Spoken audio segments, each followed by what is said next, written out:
ए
okay जी, मेरी आवाज आ रही है बेटा आप तक?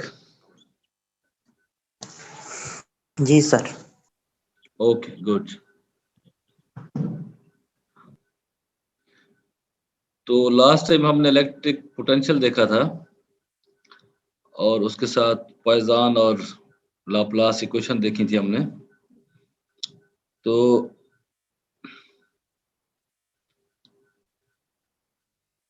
ये सारा कुछ जो हमने किया है अभी तक, ये हमने किया है जब चार्जेस हमारे रेस्ट में थे। पहली बात इलेक्ट्रोस्टैटिक्स, और दूसरी बात ये थी कि उनके दरमियान जो स्पेस था दैट वाज फ्री स्पेस है, कि उनके दरमियान मीडियम कोई नहीं था। हमने कहा था कि जो एप्सिलॉन नॉट है that is the permittivity of free space, यानी कि उनके चार्जेस के दरमियान क्या है, फ्री स्पेस है। लेकिन हम देखते हैं कि ज्यादातर जो हमारे चार्जेस हैं वो होते हैं सॉलिड्स के अंदर हैं, जैसे कंडक्टर्स हैं उनमें चार्जेस हैं, या हमारे आयनिक सॉलिड्स हैं जैसे आयन से बने हुए सॉलिड या लिक्विड्स। तो इसका मतलब है जो मोस्ट रियलिस्टिक हमारी अप्रोच होगी वो है कि हम मटेरियल्स के अंदर इलेक्ट्रिक फील्ड को या इलेक्ट्रोस्टैटिक्स को स्टडी करें सबसे पहले, ठीक है। तो उसके लिए पहले थोड़ा सा इंट्रोडक्शन, ठीक है, फ्रॉम द वेरी बेसिक, कि ताकि आपका रिव्यू हो जाए सॉलिड्स के बारे में, एटम्स के बारे में, सारा कुछ। उसके बाद जब सॉलिड्स में होते हैं चार्जेस, तो क्या वो एज अ सिंगल चार्ज रह सकते हैं या कोई और काम करते हैं, तो इसको हम देखेंगे। तो फिर हमें कौन सी इलेक्ट्रिक फील्ड मालूम करनी चाहिए, किस वजह से, सिंगल चार्ज से, डबल चार्ज से, या सारे के सारे सॉलिड से। मेरे ख्याल स्टूडेंट मैक्सिमम आ गए हैं, लेट्स स्टार्ट। तो repeating again, Recording in progress. इससे पहले हम स्टडी कर रहे थे इलेक्ट्रोस्टैटिक्स उस सूरत में जब चार्जेस के दरमियान क्या था, फ्री स्पेस था। अब हम देख रहे हैं electrostatics in matter. State charges are at rest but they are in the matter. Let us go through some of the basic questions to develop a theory for electrostatics in matter. बहुत बुनियादी question है कि matter is made up of what? It is made up of atom. Definitely atom को हम कहते हैं basic building block है किसी भी सॉलिड का, किसी भी मटेरियल का। अगर लिक्विड है तो मॉलिक्यूल्स हैं, they are also made up of atoms. What is the structure of atom? Very basic. An atom has a nucleus which is made up of proton and neutrons है, definitely उसमें nucleus है atom के अंदर, और उसके गिर्द क्या है, इलेक्ट्रॉन रिवॉल्व कर रहे हैं। बेटा आप म्यूट कर लें, बैकग्राउंड से आवाजें नहीं आनी चाहिए। आपको डिवाइसेस है उनको म्यूट कर लें। Umar Shahzad, I am listening के कुछ बच्चे कह रहे हैं कि कट कट के आवाज आती है। मेरा ख्याल है उसकी बहुत सारी वजूहत हो सकती है। One of the reasons could be कि अगर एक दो स्टूडेंट के साथ मसला है, या अगर एक को भी मेरी आवाज सही आ रही है, इसका मतलब है मेरे नेट के साथ इशू नहीं है, तो उनके डिवाइस या नेट के साथ प्रॉब्लम है। अपनी लोकेशन चेंज कर लें, बाजू का वो भी काम कर जाती है। ओके जी, तो what is the charge of the nucleus? Definitely positive. Nucleus में होते हैं न्यूट्रॉन और proton. Neutron are neutral particle और proton have a positive charge. What is the charge? ठीक है, I am in an atom, bunch of electron is revolving around the nucleus. The charge of the electron is definitely negative. The radius or size of an atom जो है वो roughly होता है 10 raised to power minus 10 metre. इसको हम कहते हैं आंगस्ट्रॉम है, 1 आंगस्ट्रॉम एक एटम का साइज होता है approximately. The use of these values to estimating roughly how many atoms are placed in 1 centimeter cube. जो वॉल्यूम है किसी भी मटेरियल का, उसमें कितने एटम हो सकते हैं, तो 1 सेंटीमीटर हम जो इसको जाहिर करते हैं मीटर क्यूब में, MKS सिस्टम या सिस्टम इंटरनेशनल। तो इसको हम कन्वर्ट करेंगे सबसे पहले मीटर क्यूब में। दैट इज वेरी इजी है। सेंटीमीटर इज 10⁻², मीटर तो उसकी पावर क्यूब है, तो इसका क्यूब लेंगे तो ये आएगा 10⁻⁻6 मीटर क्यूब।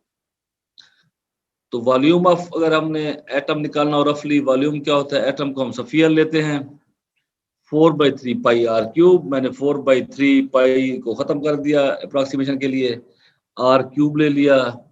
रेडियस अगर 10 की मैंने 10 है मीटर, तो डेफिनेटली उसका 3 टाइम्स हो जाएगा उसका वॉल्यूम। ये अप्रोक्सीमेशन हम कर रहे हैं, जस्ट टू हम देखना चाह रहे हैं कि 1 सेंटीमीटर क्यूब का जो पार्ट है, टुकड़ा है, उसमें कितने एटम हो सकते हैं। तो 10⁻6 मीटर क्यूब वॉल्यूम है हमारे पास, उसमें अप्रोक्सीमेटली 10⁻30 एटम्स हैं। तो कितने हो गए, ये हमारे पास आ गए इन 1 सेंटीमीटर ऑफ अ सब्सटेंस है कि 1 सेंटीमीटर क्यूब में हमारे पास अप्रोक्सीमेटली इतने एटम्स हैं। ये बहुत बड़ी तादाद है, ये बहुत बड़ा नंबर है। ठीक हो गया। तो अब एक छोटे से स्पेस पे जब इतने ज्यादा एटम होंगे तो डेफिनेटली इनको डील करना रिलेटिवली डिफिकल्ट है।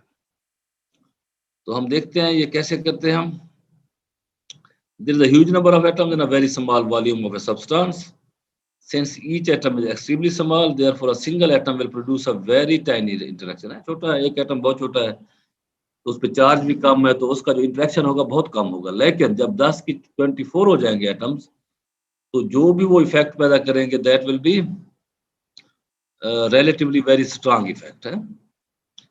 However, the presence of a very huge number of atoms in a small volume of substance produce significant effects है। एक का इतना इफेक्ट डोमिनेंट नहीं है, लेकिन 10 की 24 अगर 1 सेंटीमीटर क्यूब में हूं, तो उनका जो भी इफेक्ट होगा वो इलेक्ट्रिकल है, वो मैग्नेटिक है, जो भी है that will be very significant. The nucleus is much smaller as compared to the atom. Definitely वो एटम के अंदर है तो स्मॉल ही होगा।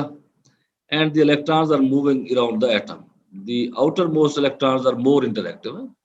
जो ज्यादा इंटरेक्शन करते हैं, जो ज्यादा पार्टिसिपेट करते हैं किसी भी एक्टिविटी में, किसी भी रिएक्शन में, ठीक है, तो वो सबसे ज्यादा क्या है, आउटर मोस्ट इलेक्ट्रॉन है। अगर करंट का फ्लो भी होना है तो वो जो कंडक्शन इलेक्ट्रॉन जिन्हें कहते हैं, वो आउटर मोस्ट वाले, वो ज्यादा अहम किरदार अदा करते हैं किसी भी इंटरेक्शन के लिए, क्योंकि वो सरफेस पे है। जो भी फिनोमिना होगा, जो भी इंटरेक्शन होगी, सबसे पहले सरफेस पे होंगी। Okay, the size of neutron and proton are roughly the same, and so their masses are almost same. उनके जो mass हैं प्रोटॉन और न्यूट्रॉन के, they are almost 2000 times greater than the mass of electron है। तो mass of proton हो या neutron हो, वो इलेक्ट्रॉन से तकरीबन 2000 गुना ज्यादा उनके पास मास होता है। However, the electron is much lighter than protons and neutrons, definitely, 2000 times lighter है। If we apply an electric field, then its main effect will be on the outermost electron, definitely. जो outermost है उस पर भी सबसे पहले effect होगा। The mass of the electron हमारे पास हमें पता है 9.1 10⁻31 kg। अगर हम इसको राउंड ऑफ करें अप्रोक्सीमेशन के लिए, that is almost 10⁻30 kg। Charge हमें पता है इलेक्ट्रॉन पे कितना होता है, माइनस का मतलब है इस पे नेगेटिव चार्ज है, प्रोटॉन पे प्लस है, और दोनों के चार्ज इक्वल है। और न्यूट्रॉन पे 0 है। जो वो बातें हैं जो हम चौथी, पांचवी, छठी से पढ़ते हैं। अच्छा जी, अब हम पॉइंट चार्ज, अब मेटल या मटेरियल के अंदर पॉइंट चार्जेस को हम देखते थे। Electric field due to point charge, electric field due to a collection of point charge है, डिस्ट्रीब्यूशन हम देखते थे। तो इसमें हम क्या करते हैं, पॉइंट चार्ज कहाँ पे हमारे पास आते हैं सॉलिड्स के अंदर।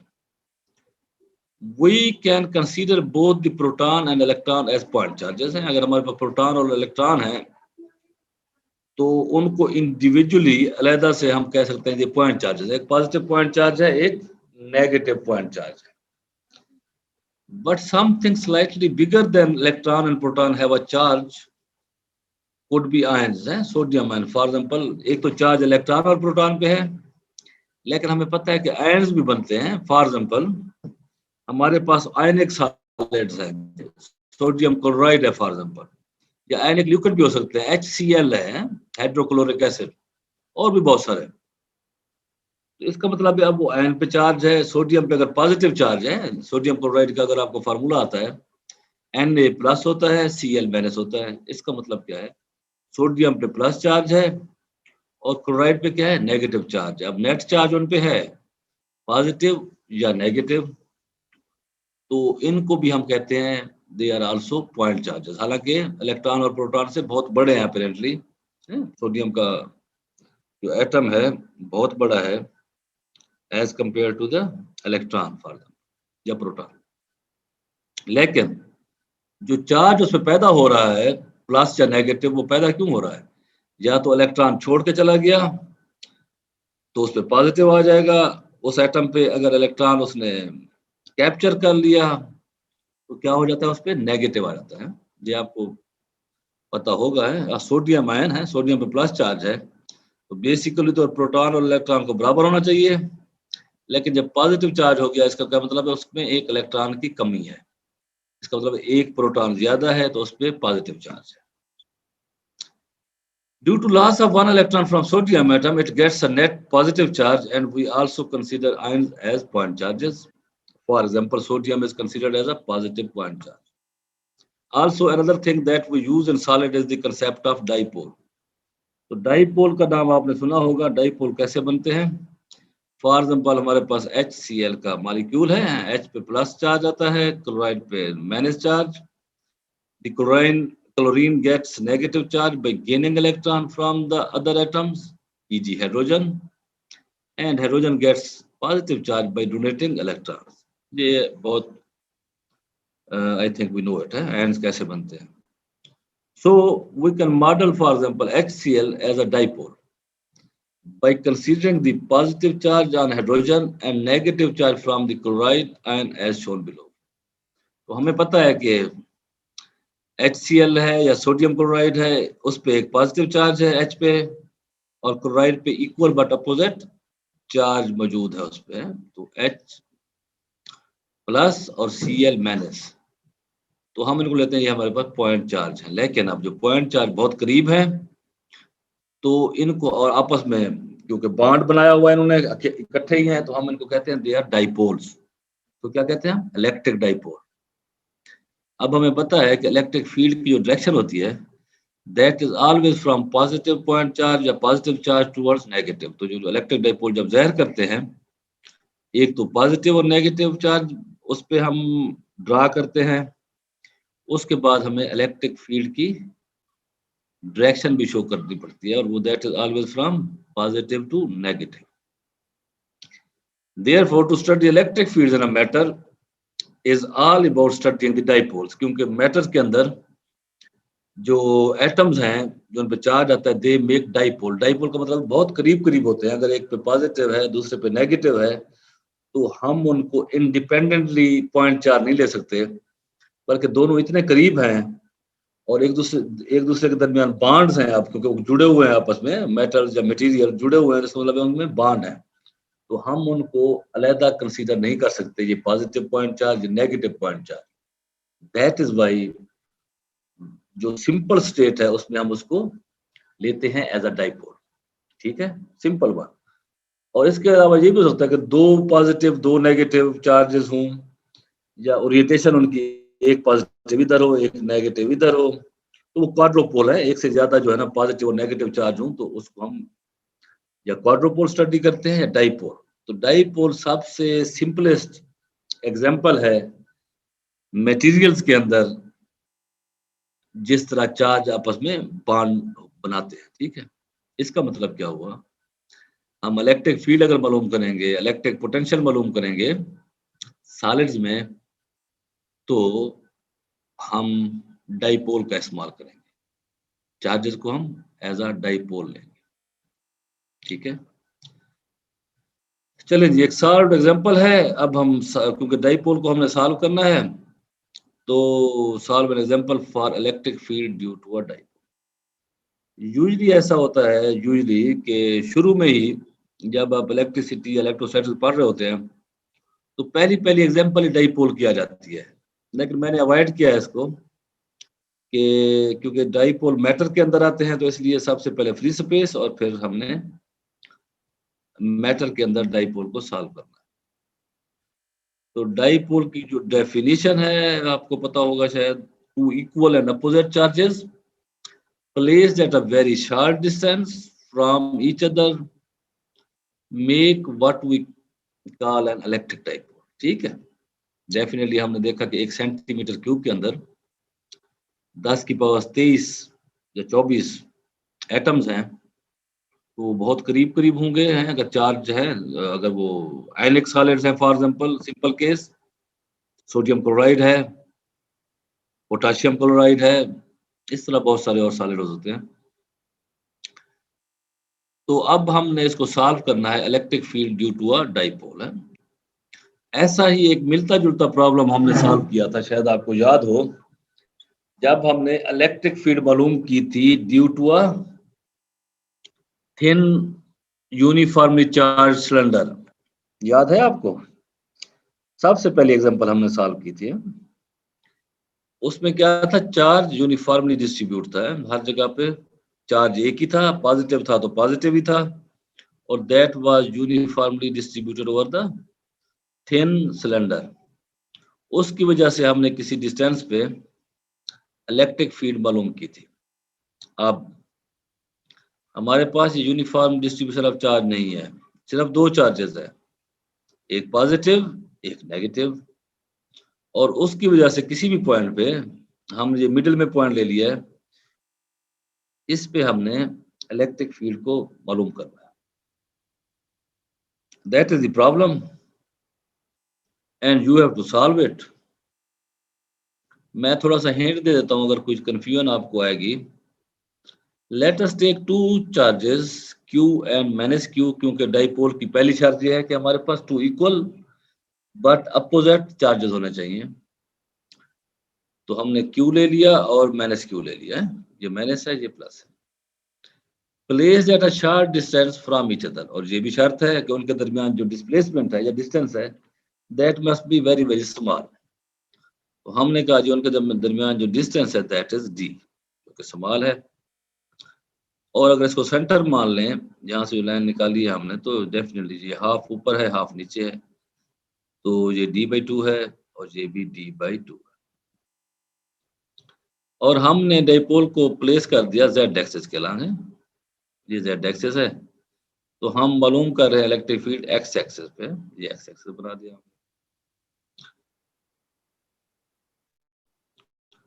ऐसा सारा कुछ फिगर में दिखाया गया। The positive charge set up electric field at point P, यहाँ पे हमने मालूम करनी है इलेक्ट्रिक फील्ड, तो पॉजिटिव चार्ज की वजह से क्या होगी इलेक्ट्रिक फील्ड, वो हमेशा पॉजिटिव से दूर जाती है, तो पॉजिटिव की वजह से ये है, और नेगेटिव की तरफ आती है, तो इस पॉइंट पे जो इलेक्ट्रिक फील्ड होगी नेगेटिव चार्ज की वजह say that will be towards the charge, है नेगेटिव चार्ज, पॉजिटिव से अवे नेगेटिव से इधर। अब ये ई क्या है, कोई भी बताएगा व्हाट इज दिस ई, इसका जिक्र कहीं पे भी नहीं है जी। What where from where this E comes, resultant sir. Resultant, जो नेट इलेक्ट्रिक फील्ड बनेगी इस पे, क्योंकि जो हॉरिजॉन्टल कंपोनेंट है इसके, ई प्लस का इस तरफ हो जाएगा प्लस एक्स की तरफ, और ई नेगेटिव का इस तरफ हो जाएगा, लेकिन दोनों के जो वर्टिकल कंपोनेंट्स हैं या रिजल्टेंट है that will be towards negative z direction है, z ऊपर जा रहा है तो ये इधर, तो जो इलेक्ट्रिक फील्ड होगी that will be in this direction and that is the resultant of electric field due to positive point, जो positive charge and negative charges of the dipole. तो डेफिनेटली इसको हम जमा कर लेंगे इलेक्ट्रिक फील्ड को, तो इलेक्ट्रिक फील्ड क्या आ गई, ओहो, तो हर डेफिनेटली हर चार्ज की वजह से, पॉजिटिव की वजह से या नेगेटिव की वजह से इलेक्ट्रिक फील्ड ऐसे होगी, उसका मैग्नीट्यूड नेगेटिव की वजह से नेगेटिव यहाँ पे आ जाएगा, पॉजिटिव की वजह से पॉजिटिव रहेगा, जैसे हमने पॉइंट चार्ज की निकाली थी है, ठीक हो गया। तो ये इलेक्ट्रिक फील्ड हमारी ऐसे आएगी। अलबत्ता हमने ये सारा कुछ मोरलेस सिलेंडर के केस में किया था, मैं इसमें दोबारा नहीं जा रहा, कि आपने इसको सॉल्व करना है, जो भी क्वेश्चंस हैं आखिर में हमने इलेक्ट्रिक फील्ड निकालनी है एट पॉइंट P पे। तो ये हमने पहले रिवाइज किया हुआ है उधर, तो उस पे थिन सॉलिड सिलेंडर के केस में, तो वो मोरलेस वही चीजें हैं, आपने सिर्फ इसको गो थ्रू होना है, ये पूरी की पूरी एग्जाम्पल सॉल्व है। ओके, यहाँ तक आपने इलेक्ट्रिक फील्ड निकाल दिया। If x is very very greater than d है, जो x है वो d जो के दरमियान डिस्टेंस है डाइपोल प्लस और नेगेटिव के दरमियान, अगर उससे बहुत ज्यादा बड़ा है तो क्या होगा इलेक्ट्रिक फील्ड, अगर x very very less than d है तो फिर क्या होगा, अगर x is equal to d है तो फिर क्या होगा। ये तीन केस हैं जो कि आपने देखने होते हैं। ओके जी, तो मजीद इसकी डिटेल में नहीं जा रहा है, सिर्फ डाइपोल आपने देखना है और इलेक्ट्रिक फील्ड मालूम करनी है due to a dipole. Clear हो गया, कोई क्वेश्चन है आपका? ओके, अगर नहीं है तो अब हम इलेक्ट्रिकल प्रॉपर्टी में जाते हैं। हम चार्ज अब रेस्ट से हम उनको मूव कराते हैं, ठीक है। Electrical properties of materials. So far we have dealt with electrostatics, the charges at their rest position both in free space and materials है, वो मूव नहीं कर रहे थे, चाहे वो डाइपोल थे या पॉइंट चार्जेस थे, वो चाहे फ्री स्पेस में थे या मटेरियल में थे, they were just stationary, static, they were not dynamic, move नहीं कर रहे थे। अब हम स्टार्ट कर रहे हैं, जब चार्ज मोशन में आते हैं, जब उनको स्टैटिक से डायनामिक होते हैं, तो सबसे जो पहला इफेक्ट है वो दैट इज इलेक्ट्रिक करंट है। इलेक्ट्रिक करंट क्या है? फ्लो ऑफ चार्जेस है ना, motion of charges, flow of charges है। हम सिर्फ शुरू करते हैं बेसिक डेफिनेशन से। By the definition of current, I इसको छोटा लिखा हुआ है, ये बस ट्रेडिशन है, बुक में जैसे लिखा हुआ था I is equal to d q over d t. So the charge को मैंने मालूम करना है तो d q is equal to I d t. अगर क्यू मालूम करना है पूरा तो मैं आई डी टी को इंटीग्रेट कर दूंगा, ठीक है। तो आई अगर मेरे पास यूनिफॉर्म है, कांस्टेंट है, तो डी टी को मैं इंटी जीरो से टी पॉसिबल कुछ टाइम के लिए के बाद टोटल क्यू कितना फ्लो करेगा ये आपने पहले किए हुए हैं, मैं सिर्फ रिवाइज कर रहा हूँ इस लेक्चर में। Another quantity vector called the current density है। current density हमें पता है क्या होती है current density, current per unit area। उसको भी हम डिफरेंशियल फॉर्म में ऐसे लिख सकते हैं, J is equal to DI over DA है करंट पर यूनिट एरिया। दस द करंट इज, करंट अगर मैं निकालना हो, DI is equal to JDA। ये स्केलर फॉर्म में लिखे हुए हैं, तो JDA उसका इंटीग्रल ले लिया आपने अगर टोटल करंट निकालना है तो। अगर इनको वेक्टर फॉर्म में निकालना हो तो J भी हमारे पास करंट डेंसिटी भी वेक्टर है, और DA भी जो है ना एरिया भी हमारे पास वेक्टर है, तो ये डॉट प्रोडक्ट है।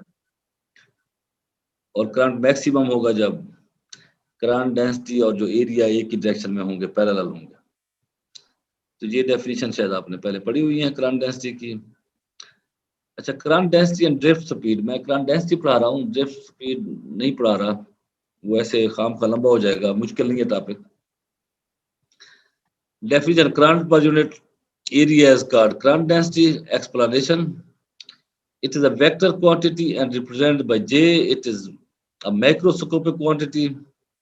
अब जो एरिया ऑफ क्रॉस सेक्शन है वो बेटा ये है, अगर आप करंट फ्लो कर रहे हैं, ये वाला जो एरिया जो हम देखते हैं, अगर वायर में से करंट फ्लो कर रहा है तो इसका क्रॉस सेक्शन एरिया या ये होगा या ये होगा, ठीक हो गया। अगर सिलेंडर है तो उसका एरिया क्या होगा, क्रॉस सेक्शन एरिया। जैसे हमारी कॉपर की वायर है, कॉपर की वायर को अगर गौर से देखें वो सिलेंडर की तरह है, सॉलिड सिलेंडर की तरह है, सर्कुलर होती है और उसकी लेंथ होती है, तो उसका जो है सरफेस एरिया क्या लेंगे बेटा आप? सरफेस एरिया जो है क्या लेना चाहिए हमें? सर जी बेटा, जो DA जिसे मैं कह रहा सिलेंड्रिकल शेप हूँ, के। हाँ जी, सरफेस एरिया क्या होगा? ये डॉट दिया, ये जो करंट ऐसे गुजर रहा है, करंट ऐसे गुजर रहा है, तो ये एरिया उसके सामने आएगा, ये एरिया, इसकी डायरेक्शन BC डायरेक्शन में होनी चाहिए। हमें पता है इस साइड पे अगर सिलेंडर है तो उसकी सरफेस है, जो ये जो सर्कुलर सरफेस है, इसका एरिया की डायरेक्शन ये होगी। अगर ये है तो ये इधर इधर होगी। ये हमने पहले सिमेट्रीज बहुत सारी पढ़ी हुई है।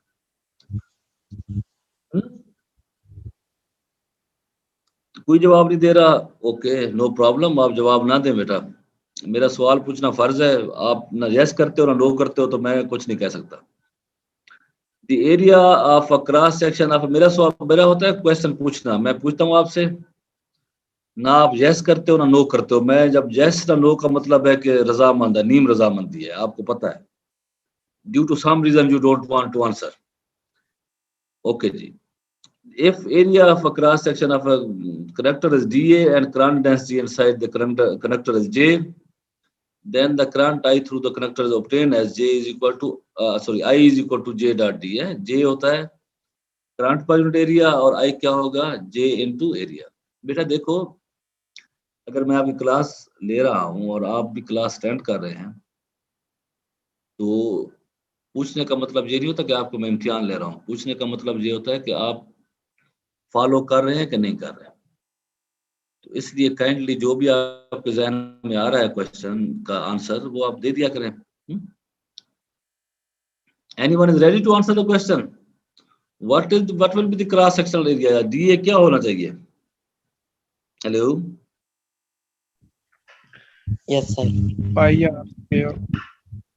आर स्क्वायर, डेफिनेटली, क्योंकि ये सर्कुलर है, सिलेंडर है तो इसका सर्कुलर बनता है, तो DA पाई आर स्क्वायर होना चाहिए। थैंक यू भाई, यही कोई बताना था, गलत बताते तो मैं आपको बता देता कि ऐसा होना चाहिए। अभी हम इसको इस्तेमाल नहीं कर रहे, शायद न्यूमेरिकल में कहीं इस्तेमाल हो तो फिर आपको इसका एरिया चाहिए होगा। If conductor has uniform dimension, then the constant current density, then for constant current density, the above equation is written as, कि अगर constant current density है तो डेफिनेटली ये बाहर आ जाएगा और ये हमारे पास एरिया आ जाएगा, ठीक है। और एरिया सिलेंडर है तो हम उसका सरफेस एरिया निकाल सकते हैं, कोई भी चीज है। अभी फॉर द सिंप्लिसिटी हमने कहा है कि that is equal to I is equal to J into A, area जो भी आप उसको पुट कर दें, हैं बेसिकली हम प्रूव कर रहे थे कि जो करंट डेंसिटी है that is equal to current पर unit area, and now we know it. Okay, अब एक और बात जहाँ पे लिखा हुआ है कि इलेक्ट्रिक फील्ड की डायरेक्शन क्यों है, और करंट की डायरेक्शन ऐसे क्यों लिखी हुई है? ये चार्ज तो ऐसे फ्लो कर रहे हैं इलेक्ट्रॉन, तो करंट की डायरेक्शन ये क्यों दी हुई है इधर? और इलेक्ट्रिक फील्ड की डायरेक्शन भी ये दी हुई है। कोई मुझे बताएगा कि इलेक्ट्रिक फील्ड की डायरेक्शन ये क्यों दी हुई है? बाकी तो छोड़ो, या करंट की डायरेक्शन ये क्यों दी हुई है? हेलो, हालांकि यहाँ पे हम देखते हैं कि इलेक्ट्रॉन इधर मूव कर रहे हैं। यस सर, ये कन्वेंशनल करंट है पॉजिटिव से नेगेटिव की तरफ। वो पॉजिटिव चार्ज को कंसीडर करके करते हैं, पॉजिटिव चार्ज मूव कर रहे हैं, लेकिन असल में नेगेटिव मूव कर रहे होते हैं। Yes, very correct. ये कन्वेंशन क्यों बनी है हमारी? कोई बताया कि कन्वेंशन क्यों बनाई उन्होंने कि पॉजिटिव से नेगेटिव जाएंगे? इसके पीछे एक बहुत पूरी हिस्ट्री है कि पॉजिटिव को हम ज्यादा लेते हैं, या पॉजिटिव हम कहते हैं ज्यादा चीज है, नेगेटिव कम है, ठीक है। तो करंट तो बाद में ह्यूमन ने डेवलप किए या डिस्कवर हुए प्रोड्यूस करना करंट का, लेकिन ह्यूमन को पहले पता था कि फॉर एग्जांपल पानी का फ्लो, वाटर फ्लो सबको पता था कि टॉप हिल से है, ऊंची जगह से नीचे की तरफ आता है, ठीक है। ऊंची जगह का मतलब ज्यादा पॉजिटिव है, नीचे की जगह का मतलब है कम पॉजिटिव या नेगेटिव। तो इसी तरह ये कन्वेंशन बनी और वो चलती गई, और जब करंट का फ्लो, करंट उन्होंने डिटरमिन मेजर किया या उसने पैदा किया प्रोड्यूस पहली दफा लैब में, तो उन्होंने उसी कन्वेंशन को इस्तेमाल करते हुए कहा जो बैटरी का पॉजिटिव है उससे नेगेटिव की तरफ जाता होगा, तो इसलिए उन्होंने इसे कहा current is the flow of positive charges from positive to negative terminal of the battery, ठीक है। इसकी वो कन्वेंशन चलती आ रही है और उससे कोई फर्क नहीं पड़ता कैलकुलेशन करने में। लेकिन जितना भी सिंपल या कॉम्प्लिकेटेड सर्किट हो, अगर आपने एक दफा पॉजिटिव की वजह से करंट को फ्लो करा दिया, उसको डायरेक्शन दे दी, तो हमेशा वही रखिएगा। अगर आपने किसी कंपोनेंट में सर्किट में नेगेटिव से पॉजिटिव कर दिया, फिर आपके सारे का सारा जो है कैलकुलेशन वो सारी गलत हो जाएंगे। फॉलो वन, या पॉजिटिव से नेगेटिव ले लो या नेगेटिव से पॉजिटिव ले लो, और through out this that problem solving उसी को वही साइन रखो, वैसे ही करो। बाद को स्टूडेंट गलती करते हैं, किसी एक पार्ट में वो पॉजिटिव टू नेगेटिव और कहीं पे जाके नेगेटिव टू पॉजिटिव सॉल्व करना।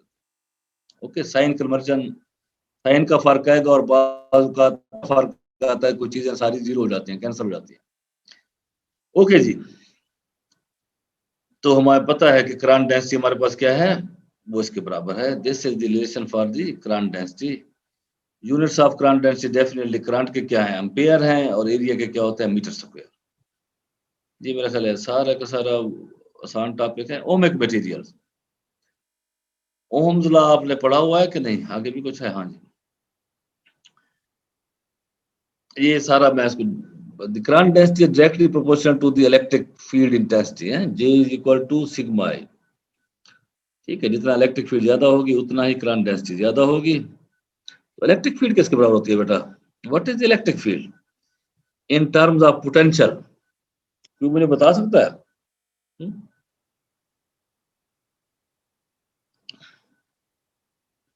इलेक्ट्रिक फील्ड होती क्या है? इलेक्ट्रिक फील्ड की इंटेंसिटी ये क्या है, इसकी कोई शेप, कोई शक्ल, कोई, जब हम खुद प्रोड्यूस करें इलेक्ट्रिक फील्ड, एक तो हमें पता है कि जब हम कोई चार्ज रखते हैं पॉजिटिव तो उससे इलेक्ट्रिक फील्ड लाइन दूर जाती है। चार्ज बड़ा होगा तो इलेक्ट्रिक फील्ड लाइन स्ट्रांग होंगी, चार्ज वीक होगा तो इलेक्ट्रिक फील्ड लाइन कमजोर होंगी। जितना हम चार्ज से दूर जाते जाएंगे इलेक्ट्रिक फील्ड लाइन वीक होती जाएंगी, जितना चार्ज के करीब आएंगे इलेक्ट्रिक फील्ड की लाइन उतनी इलेक्ट्रिक फील्ड स्ट्रांग होगी, ठीक है। तो इलेक्ट्रिक फील्ड जब हम किसी कंडक्टर में मटेरियल को अप्लाई करते हैं फॉर एग्जांपल, तो वो कैसे हम अप्लाई करते हैं? Any idea?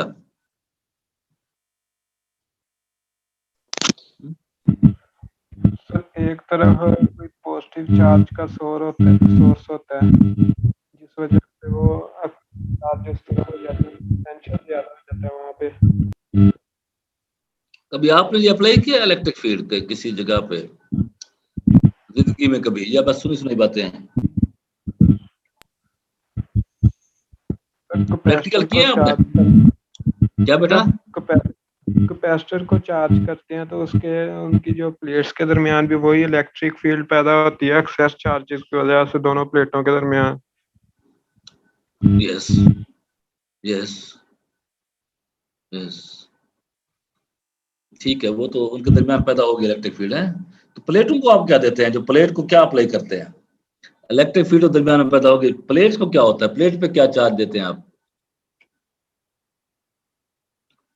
या मैं दो मेटल की प्लेट ले लूं तो दोनों के दरमियान चार्ज खुद ब खुद आ जाएगा। हम बैटरी से करंट अप्लाई करते हैं, जब एक तरफ ज्यादा पोटेंशियल हम उसके अप्लाई करते हैं तो दूसरी तरफ से इंड्यूस करंट हो जाता है, यानी कि एक तरफ अगर हमने पॉजिटिव दिया तो दूसरी तरफ से वो चार्जेस पॉजिटिव दूर चले जाएंगे वहां से, जिस वजह से दूसरी तरफ। यस आई अंडरस्टूड जो मैं दो प्लेट लेता हूँ, कॉपर की प्लेटें हैं, तो मैं एक को पॉजिटिव चार्ज दे देता हूँ, बैटरी से कनेक्ट रहता पॉजिटिव को, दूसरे को ऐसे छोड़ दूंगा बगैर किसी उसके, उस पे खुद ब खुद चार्ज आ जाएगा। आप कह रहे हैं कैपेसिटर ऐसे बनाते हैं कि एक प्लेट को पॉजिटिव चार्ज दे देते हैं, दूसरी प्लेट में खुद ब खुद चार्ज इंड्यूस हो जाता है। मैंने कभी ऐसा मैंने नहीं देखा, शायद कोई सर्किट को कंप्लीट करते हैं लेकिन दूसरी तरफ चार्ज को इंड्यूस ही होता है, उसके कंप्लीट सर्कल करते हैं, क्योंकि दूसरी तरफ से जो चार्ज एक्सेस चार्ज उसने मूव करना होता है, रिपेल करना होता है पॉजिटिव प्लेट ने, तो वो वापस बैटरी की तरफ जाता है। तो अगर सर्कल कंप्लीट हो गया इसी तभी जाएगा बैटरी की तरफ। एक को हम पॉजिटिव, एक प्लेट को हम पॉजिटिव टर्मिनल ऑफ बैटरी से कनेक्ट करते हैं, एक को नेगेटिव से, तो डेफिनेटली एक पे पॉजिटिव चार्ज आ जाता है तो एक दूसरी पे नेगेटिव आ जाता है। दैट इज हमारा कैपेसिटर तैयार हो गया, ठीक है। अब आ गया स्टोर करना चार्ज को, कैसे हम स्टोर करते हैं, दरमियान में उसके कौन सा मटेरियल रखते हैं, डाई इलेक्ट्रिक जो भी है, ठीक है ना। इसका मतलब है इलेक्ट्रिक फील्ड प्रोड्यूस करने के लिए हमें वोल्टेज चाहिए या पोटेंशियल डिफरेंस चाहिए, ठीक है ना। तो एक जो है आपको मेटल के या किसी मटेरियल के एक तरफ पॉजिटिव पोटेंशियल अप्लाई करेंगे, एक तरफ नेगेटिव अप्लाई करेंगे, ठीक है, ओके। बैटरी क्या होती है, जब आप सेल लगाते हैं जीवन के अपना मतलब टॉर्च में क्या होता है, उसमें सेल को देखें तो उसपे एक उसका पॉजिटिव टर्मिनल होता है, एक नेगेटिव होता है, जिसकी वजह से वो आपको पोटेंशियल डिफरेंस दे रही होती है। स्प्रिंग वाला हिस्सा जिसमें दबाते हैं सेल को, इवन के माउस में भी वो सेल होते हैं, तो क्या करते हैं आप, एक उसका नेगेटिव सिरा होता है, एक पॉजिटिव सिरा होता है, तो उसकी वजह से क्या है, इलेक्ट्रिक फील्ड पैदा होती है जिस पोटेंशियल डिफरेंस की वजह से, और जिससे करंट फ्लो करता है। इलेक्ट्रिक फील्ड ना हो का मतलब है पोटेंशियल डिफरेंस ही नहीं है, और पोटेंशियल डिफरेंस ना होने का मतलब है you can not force a charge to move. Clear? चलें जी, जो करंट डेंसिटी है वो डिपेंड करती है सिग्मा और ई पे। सिग्मा क्या है, सिग्मा है मटेरियल की कंडक्टिविटी, ठीक है। अगर फॉर एग्जांपल मेरे पास पत्थर है या लकड़ी है, उसके गिर्द मैं इलेक्ट्रिक फील्ड अप्लाई कर दूं तो क्या करंट फ्लो करेगा? नहीं करेगा, क्योंकि उसकी जो कंडक्टिविटी है वो बहुत ही ज्यादा लो है, बहुत ही ज्यादा कम है। इसका मतलब है करंट डेंसिटी डिपेंड कर रही है सिग्मा पे, करंट कंडक्टिविटी पे मटेरियल की, और इलेक्ट्रिक फील्ड पे, इलेक्ट्रिक फील्ड की इंटेंसिटी पे। इंटेंसिटी का मतलब ये है कि इलेक्ट्रिकल पोटेंशियल ज्यादा अप्लाई करेंगे तो ज्यादा फील्ड पैदा होगी, कम करेंगे तो कम पैदा होगी। ये डिपेंड कर रहा है पोटेंशियल पे, इलेक्ट्रिकल पोटेंशियल।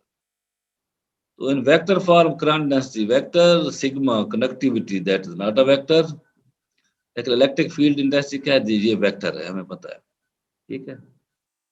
तो the proportionality constant here it is called electrical conductivity of the material है, मटेरियल की कंडक्टिविटी क्या है। ओके बेटा, ये टाइम अब इसका खत्म हो रहा है इस पहले लेक्चर का, तो 5 मिनट के बाद हम दोबारा क्लास लेते हैं, थोड़ा सा और बच गया है। ओके जी, मैं 5 मिनट के अंदर आपको दोबारा लिंक शेयर करता हूँ आपसे। अल्लाह हाफिज। Recording